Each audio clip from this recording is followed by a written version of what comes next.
le virus qui passait inaperçu, en fait, qui changeait l'IBAN quand tu le copiais-collais un IBAN. Non, j'avais pas entendu parler de ça. Voilà. C'est un truc qui interagit sur ton presse-papier. Dès qu'il voit que ça ressemble à un IBAN ce que tu as copié-collé, il modifie avec le sien. Tu as copié-collé un IBAN, tu le colles ailleurs et c'est pas le bon. Et ben en fait, il peut faire ça aussi avec les adresses de crypto. Ce genre de personne donc se fait scammer et derrière se demande s'ils vont devoir quand même payer de la plus-value sur ce qu'ils ont gagné à côté, sachant qu'ils ont perdu beaucoup d'argent en se faisant scammer, quoi. Si jamais un jour vous avez besoin de services techniques et qu'on vous envoie sur un groupe WhatsApp, c'est quand vous allez vous faire avoir. C'est vraiment une relation de confiance, c'est-à-dire que c'est une personne qui va vous faire gagner de l'argent et derrière vous vole tout l'argent que vous avez gagné. Si on sait pas ce qu'on fait, on le fait pas. Salut à tous, nouvel épisode encore avec Paul Armand Azus. Pour rappel, Paul Armand était passé sur la chaîne pour nous expliquer comment il avait eu 3 contrôles fiscaux en 3 ans à cause de la crypto. C'est ce qui l'a amené à créer Compta Crypto. C'est une solution pour aider les investisseurs à calculer leur plus-value issue de gains en crypto-monnaie. Et avec Paul Armand, là, on vient de faire un nouvel épisode où on parlait des 5 cas, les 6 cas les plus cocasses qu'il a rencontrés avec ses clients récemment. Et nouvel épisode pour parler aujourd'hui des pièges les plus courants dans lesquels tombent ses clients qui utilisent Compta Crypto. Paul Armand, trop content de refaire un épisode avec toi. Donc, on va pas parler de choses pas forcément très gaies aujourd'hui. Ouais. Passons sans transition au premier cas. Hein. Donc, en général, c'est beaucoup de social engineering, hein, d'ailleurs. Est-ce que tu peux rappeler ce que c'est Ouais, social engineering, c'est simple. Hein. C'est vraiment, on appelle au téléphone la secrétaire pour savoir, est-ce que je peux avoir, je suis le service technique, est-ce que je pourrais avoir juste le mot de passe admin de l'entreprise pour... et le mot de passe fuite, et là, terminé. On a accès à tout. Donc passons, donc là tu as très bien expliqué. Et passons au premier cas, peut-être le cas assez courant, hein, c'est un mail d'un provider, on va dire, d'un fournisseur de wallet qui se fait passer pour la vraie entité et qui demande les fameux 24 mots, la seed phrase. Ouais, tout simple. En fait, c'est vraiment, on se dit que ça pourrait jamais arriver. Enfin, moi, je me suis dit, la première chose qu'on fait en crypto, c'est on dit la seed phrase, elle n'est qu'à toi et tu la donnes à personne. Bon. Et puis là, y a des gens en fait qui reçoivent des mails de MetaMask, tout simplement. Avec marqué @metamask.com, vous envoie un mail officiel, ça passe les scams, les spams, tout ça, ça arrive vraiment en disant oui, par mesure de sécurité, nous avons besoin que vous vous connectiez et que vous passiez le KYC sur, le KYC entre guillemets, juste la vérification. Donc ça envoie sur un site. Qui a voilà quoi, qui ressemble beaucoup, mais bien sûr n'est pas le vrai site. Au lieu d'être marqué MetaMask, ça va être écrit Metamask. Enfin, vraiment, on voit pas quoi. Et puis ça part sur le site et c'était au lieu que ce soit MetaMask, c'était RN. Metamask, un truc dans le genre. Et en gros, là, ça marque, connectez-vous. Alors, on met le login, mot de passe. Ça a l'air de fonctionner en plus, parce que ils ont bien géré le truc. Et même si tu mettais n'importe quel mot de passe, ça marche. Puis derrière, ça dit, pour avoir accès à votre truc, mettez votre seed phrase ici. Et les gens rentrent leur seed phrase. Ouais. Et là, 2 minutes après, il n'y a plus rien sur le compte. Ils sont siphonnés. C'est comme donner son mot de passe ultime, donc ne jamais le faire, bien sûr. Hein. Et que ce soit, le vrai MetaMask ne le fera jamais. Hein, donc n'importe quel fournisseur, que ce soit, MetaMask, Krabi, Ledger, bien sûr, ne le fera jamais. Ne demandera votre seed phrase. Ça n'existe pas. Ouais, non, c'est clair. Donc, ne jamais le faire. J'avais entendu une histoire assez cocasse de social engineering dans le même cas, où c'était quelqu'un par téléphone, justement, qui s'était fait retourner le cerveau pendant toute une après-midi où les malfrats s'étaient fait passer pour la police en fait. Donc en fait c'était hyper un plan très très très rodé, tu vois, où d'abord c'est passons au deuxième cas et où tu vas pouvoir expliquer ça, c'est-à-dire le point du deuxième cas, mais d'abord les malfrats sont passés par un exchange, après tu as une autre personne qui contacte, c'est la police, vous avez peut-être été contacté par des malfrats, veuillez nous donner les 24 mots, et la personne l'a fait et a perdu des centaines de milliers d'euros c'est ça. par téléphone. Moi, j'avais ma voisine qui s'était fait contacter parce que elle reçoit un message sur son ordinateur, appelez ce numéro pour le service sécurité de l'ordinateur, parce qu'en fait c'était un hardware, et puis elle appelle, et en fait derrière c'est une équipe de malfrats qui vont lui demander de payer par carte 1000 balles pour résoudre des problèmes sur son ordi. Donc là, là carrément, c'était bonjour service client Binance. Donc la personne reçoit un coup de téléphone. Il faut savoir que sur pas mal d'exchanges, on te demande le numéro de téléphone. Donc et en fait, il y a sur le dark web, il peut y avoir des liens entre des gens et des exchanges qui sont référencés par potentiellement des adresses ou de wallets, des choses, tout simplement. Même, par exemple, sur votre ordi, il y a juste un petit adware, un petit truc, un petit cookie qui squatte et qui check en gros sur quel site vous allez. Ah, vous êtes allé sur Binance, on l'a vu derrière sur un autre site. Tout simplement, ça fait que on sait que cette IP, que cette personne, que cette adresse a potentiellement un compte Binance. On récupère derrière son numéro de téléphone, via l'annuaire, via peu importe, et on appelle. Oui, bonjour, Binance, Binance Services, nous avons détecté que... Voilà, qu'il y a eu un virement sur votre compte de... Et donc souvent c'est vraiment en fait vrai, quoi. La personne vient de faire un vrai virement parce que justement ils arrivent à faire la correspondance entre le numéro de téléphone et le wallet, donc ils voient qu'il y a un flux, donc ils peuvent appeler, donc c'est vrai que ça sonne encore plus vrai, quoi. Oui, c'est ça. Vous avez fait un virement de temps de 2000 USDC sur... Voilà, nous voulons juste nous assurer en fait que tout est bon. Et pour valider le virement, en fait, parce qu'en plus le virement il est en attente un petit temps, donc en fait il voit bien que le virement il est en attente et puis qu'il va arriver. Et donc pour valider le virement, on a besoin juste d'informations complémentaires. Ok. Est-ce que vous pouvez machin. Alors ça peut être par exemple, est-ce que vous pouvez nous partager votre écran, et puis on prend la main et puis en fait ils prennent la main et en fait ils s'envoient toutes les informations, quoi, tout de suite en 2 secondes. Ok. Ou ça peut être partager le mot de passe peut-être. Et puis après ça peut être est-ce que vous pouvez nous envoyer votre mot de passe, machin. Mais c'est plus vicieux que juste demander le mot de passe, parce qu'en fait demander le mot de passe ça va être voilà, c'est plutôt par mesure de sécurité installer ce petit logiciel sur votre ordi et en fait c'est un récupérateur de clavier, et donc derrière terminé, quoi. Et ça va très très vite. Et d'ailleurs, petit aparté par rapport à ça, j'avais entendu un cas assez cocasse récemment, ne jamais aussi ouvrir des pièces jointes zippées. Des pièces jointes zippées, parce qu'en fait les pièces jointes zippées que vous recevez par mail, en fait elles passent à travers les antivirus des mailbox providers, donc ça peut vraiment être on va dire un cheval de Troie pour des logiciels malveillants. Donc hyper important aussi. Après ce qui est bien par exemple sur Gmail en ligne, la vraie application Gmail, c'est que on va dire l'antivirus intégré est quand même plutôt puissant. Et donc faites plus confiance à ça que aux providers externes type Outlook, machin. Bien sûr. Et voilà, Et donc et en fait ce qui se passe c'est que ce genre de personnes donc se fait scammer, et derrière se demandent s'ils vont devoir quand même payer de la plus-value sur ce qu'ils ont gagné à côté, sachant qu'ils ont perdu beaucoup d'argent en se faisant scammer, quoi. Et ça c'est des gros soucis, et voilà. Un moyen aussi peut-être de réduire le risque sur ce type de cas, c'est peut-être bien sûr de mettre un 2FA, donc une double authentification. Ça permet aussi quand même d'éviter que des malfrats prennent le contrôle. Même dans ton cas, c'est quand même prendre le contrôle à distance, donc en fait même le 2FA il sert à rien. Si, quand même, parce qu'au final, moi si je reçois un texto qui me dit surtout ne donnez ce code à personne.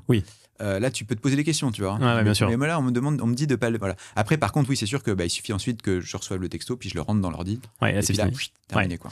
Donc voilà, comme on l'a dit, les fournisseurs de wallet ou autres ne vous contacteront jamais par mail ou par téléphone. Et surtout, ne vous demanderont jamais de faire un virement non plus. Bien sûr, exactement. Je voudrais prendre un instant pour vous remercier pour vos commentaires de soutien, toujours plus nombreux. Et pourtant, vous êtes plus de 68% à regarder, écouter les interviews sans être abonné à la chaîne. Vous abonner à ma chaîne Crypto Coulisses, c'est le meilleur moyen pour soutenir mon travail. Ça ne prend que 2 secondes, c'est gratuit. Et en plus, ça vous permet d'être notifié des prochaines vidéos. Et moi, ça motive à inviter des intervenants toujours plus qualitatifs et experts dans leur domaine. Merci pour votre soutien et je compte sur vous pour vous abonner à la chaîne. Passons au 3e cas. Donc là, c'est des cas un peu plus subtils. C'est des faux jetons, donc des faux tokens. Ah oui, alors ça c'est assez complexe à comprendre. En gros, quand on reste cloîtré par exemple dans Ledger, ça va aller parce que tous les tokens scam vont être ignorés. Donc on va pas les voir, ça ira. Donc c'est-à-dire que tous les faux tokens, c'est-à-dire que c'est des tokens qui usurpent, on va dire, l'identité de vrais tokens. Donc vous avez un USDC en fait qui se fait passer pour l'USDC alors que c'est pas le vrai USDC. Exactement. Donc ou je sais pas, le faux Ether ou voilà. Voilà, c'est ça. Typiquement, demain, moi, je peux créer un token qui s'appelle USDC sur Ethereum. Tout bêtement, il s'appelle. Voilà, le symbole c'est USDC, c'est le même symbole. Juste l'adresse de contrat sera pas la même, mais c'est le même symbole. Bon. Et puis typiquement, moi j'identifie des wallets qui ont du USDC, plein de wallets, et je leur envoie des montants qui sont équivalents à leur montant d'USDC qu'ils ont sur leur wallet. Et vu que c'est ton propre token que tu as créé, rien ne t'empêche d'envoyer 100 000, 1 million de faux USDC à ce wallet. Exactement. Et en plus, vu que c'est sur Ledger, il va même pas le voir. Machin. Et puis, ensuite, ce que je vais faire, c'est que je vais créer des adresses qui ressemblent comme 2 gouttes d'eau aux adresses avec lesquels il interagit habituellement. Par exemple, l'adresse commence par 0xFF3B. Ben moi, la mienne, elle va commencer aussi par 0xFF3B et terminer par AB70 et la mienne aussi AB70. Et juste au milieu, il y aura des caractères qui vont changer par rapport à l'adresse. Mais c'est pas facile. À l'œil nu comme ça, on le voit pas. Et puis ensuite, je sais pas, moi, on va sur un explorateur de blockchain et puis je me dis, je vais sur Etherscan par exemple et je me dis, ah bah tiens, j'ai envie d'envoyer, comme j'avais envoyé, je sais pas, 50 000 USDC à mon autre adresse de wallet, je vais aussi renvoyer 50 000 USDC. Le truc, c'est que le scammer, ce qu'il fait, c'est qu'il duplique les transactions. Une fois, je vais envoyer 50 000 USDC vers mon autre wallet, lui va envoyer aussi 50 000 USDC. Il va répliquer la transaction. Il va répliquer la transaction avec des fausses USDC. Et donc, en fait, je vais me dire, je vais prendre la dernière adresse du mouvement de 50 000 USDC que j'ai faite. Bah oui. Et en fait, pas du tout. Et en fait, en plus, l'adresse, vu qu'elle ressemble comme deux gouttes d'eau, c'est assez de m'y prendre. Ouais. Et en fait, j'envoie 50 000 USDC à la fausse adresse. Et donc, ça arrive peu. Parce que c'était plus legacy, c'était vraiment à l'époque que les scams étaient très peu identifiés. Maintenant, très peu identifiés. Et maintenant, voilà, c'est quand même beaucoup plus facile à voir via des ledgers, via tout ça. Voilà. Ok. Mais en effet, toujours quand même par précaution, copier la vraie adresse de destination dans le doute et pas copier une adresse de l'historique, quoi. Toujours. Alors, il y a encore mieux que ça, je pense, qui est très important. C'est que il y avait eu à un moment, je sais pas si tu avais entendu cette histoire, le virus qui passait inaperçu, en fait, qui changeait l'IBAN quand tu le copiais-collais un IBAN. Ok. Sur ton ordi. Non, j'avais pas entendu parler de ça. Voilà. Alors, c'était le IBAN spoofing, je sais pas quoi. En gros, c'était tu copiais-collais dans ton presse-papier. Enfin, c'était un virus vraiment hyper. Voilà, t'avais ouvert un jour une pièce jointe d'un mail et puis tu t'es dit, oh, c'est bizarre, bon, c'est pas grave. Il s'est rien passé sur mon ordi depuis, j'ai pas eu de problème, bon, tout va bien. Mais en fait, ça s'appelle c'est un truc qui interagit sur ton presse-papier et qui prend l'IBAN. Dès qu'il voit que ça ressemble à un IBAN que t'as copié-collé, il se modifie avec le sien. Ok. Voilà. Et là, t'as copié-collé un IBAN, tu le colles ailleurs et c'est pas le bon. Et en fait, il peut faire ça aussi avec les adresses de crypto. Ouais. Donc, quand on copie-colle une adresse crypto, parce qu'on sait que c'est la nôtre, on a appuyé sur le petit bouton copier, on va de l'autre côté, on le colle, vérifier que c'est la bonne adresse et qu'il n'y a pas des caractères qui ont été changés au passage. Tout à fait. Et c'est hyper important parce que ça arrive à des gens, ça. Ouais, tout à fait. Et aussi avoir un antivirus, forcément. Ça dépend après, l'antivirus du calibre de l'OS. Ouais. Les antivirus, c'est des virus. C'est ça, donc toujours faire gaffe, mais en effet, toujours rechecker à la main, même si c'est pas très user-friendly, au moins on évite des mauvaises surprises. Le quatrième cas, donc, c'est vraiment des faux groupes, des faux groupes Telegram, WhatsApp, qui sont passés pour des groupes officiels. Il n'y a pas de groupe WhatsApp Binance, par exemple. Ça n'existe pas, de groupe WhatsApp officiel Binance. Service technique Binance officiel, il n'y en a pas, les groupes WhatsApp. Par contre, si on cherche sur Google, il y a des sites qui ressemblent grave à Binance et qui sont exactement tout pareils. Et voilà.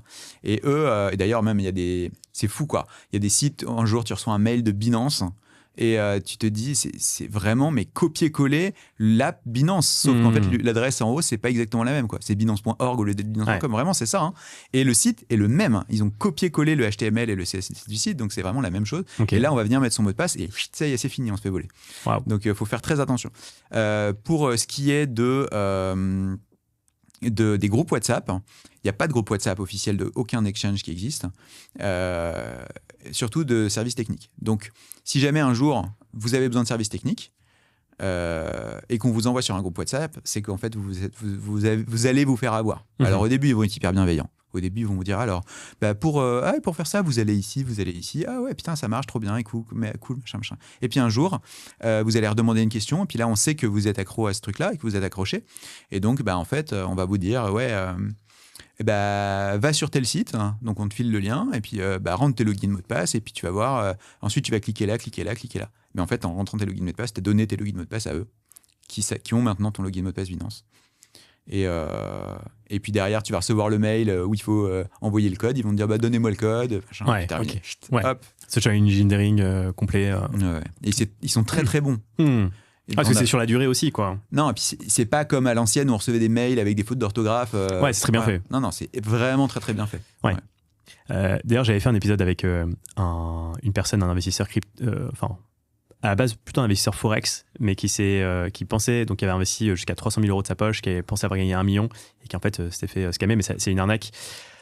social engineering vraiment par téléphone. Il pensait parler à un conseiller d'investissement tous les jours pendant des mois et en fait il parlait à des voleurs. Et pareil, ils avaient instauré vraiment cette confiance. Il avait accès à une vraie plateforme, comme tu dis. Donc, il pensait vraiment faire des vrais mouvements. Donc, avoir en tête que les scammers peuvent aller très loin dans leur démarche, en fait. C'est ça. Il faut, franchement, comment dire, essayer de connaître des gens dans la crypto, peut-être, tu vois, qui sont bienveillants avec vous et quand vous avez des doutes, il n'y a pas de doute, en fait. Ouais, bien sûr, exactement. Le moindre doute, c'est un peu comme dans le recrutement, le moindre doute où vous vous dites c'est un peu bizarre, stop tout de suite. On arrête. Bien sûr. On arrête. Ouais, bien sûr. Et il n'y a pas de feelings, quoi. Ouais. On ne peut pas se dire il va peut-être être déçu, l'autre. Il va être déçu de ne pas te scammer, enfin bon, ça va, quoi. Ouais, c'est ça. Ouais. Le jeu n'en vaut pas la chandelle, quoi, de prendre le moindre risque. Et le 5e piège, du coup, c'est plutôt des groupes de traders, de copy trading. Ouais, c'est pareil, ça. C'est les groupes il y a pas mal de groupes de traders sur Discord. Des groupes de copy trading sur Discord. Regardez, lui, il donne des indications. Alors, il y en a des très bien, mais il y en a des groupes aussi où, en fait, le gourou, entre guillemets, du groupe, c'est un scammer, en fait. Donc, en fait, ce qui se passe, c'est que vous allez arriver sur le groupe Telegram.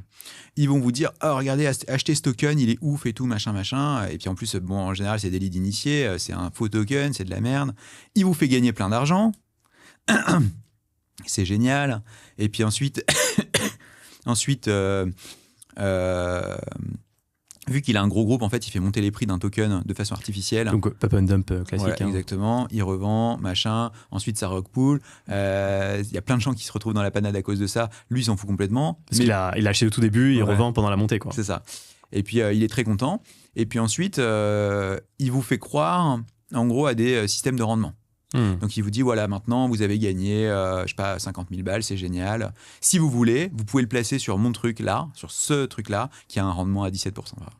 17% par an, un rendement truc de fou. Ouais, mais vu que c'est basé sur la crypto, vous voyez bien, en crypto on peut gagner beaucoup d'argent, donc un rendement à 17% c'est pas si énorme, on peut le faire sans problème.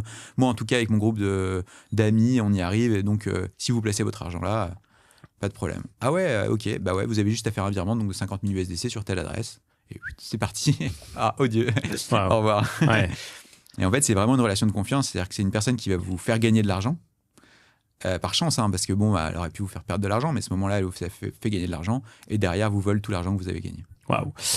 Ouais, donc ça fait 5 cas quand même assez cocasses, beaucoup de social engineering, je retiens, donc c'est même pas en fait des lacunes technologiques, mais plus faire confiance à des gens à qui on ne devrait pas faire confiance. Non, c'est ça. Il faut faire toujours très attention.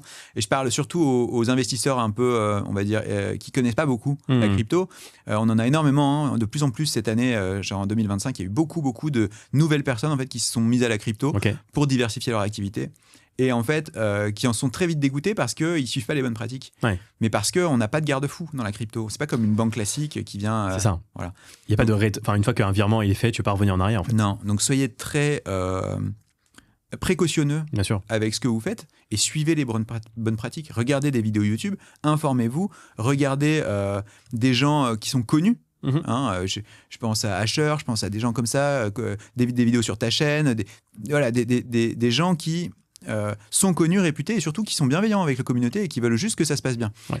Eux vous diront les bonnes pratiques, il y a plein de vidéos sur YouTube, les bonnes pratiques à suivre pour pas se faire scammer, parce que c'est très facile de se faire scammer. Ouais, bien sûr. J'avais fait d'ailleurs une vidéo avec Rémi Daliz, donc c'est un ancien Head of Product de chez Ledger, qui durait 1h30, donc on avait vraiment fait un point détaillé sur les différents types d'arnaques. Donc vous pourrez aussi aller voir cette vidéo où il y a pas mal de bons conseils, je trouve. Et en effet, ce que je retiens aussi de notre échange là, c'est que quand tu as ton intuition ne sent pas une potentielle, quelque chose, il vaut mieux pas y aller plutôt que de prendre le risque. C'est ça. Donc, ok. Mais c'est un peu comme tout. Ouais, bien sûr, c'est un peu comme tout. Si on ne sait pas ce qu'on fait, on le fait pas. Absolument. Ouais, et je pense que ça passe aussi par comprendre la blockchain, la crypto, comment ça fonctionne avant de prendre des risques qui sont en fait inconsidérés, en effet. Paul Armand, merci beaucoup. Merci à toi. Et à très vite. À très vite.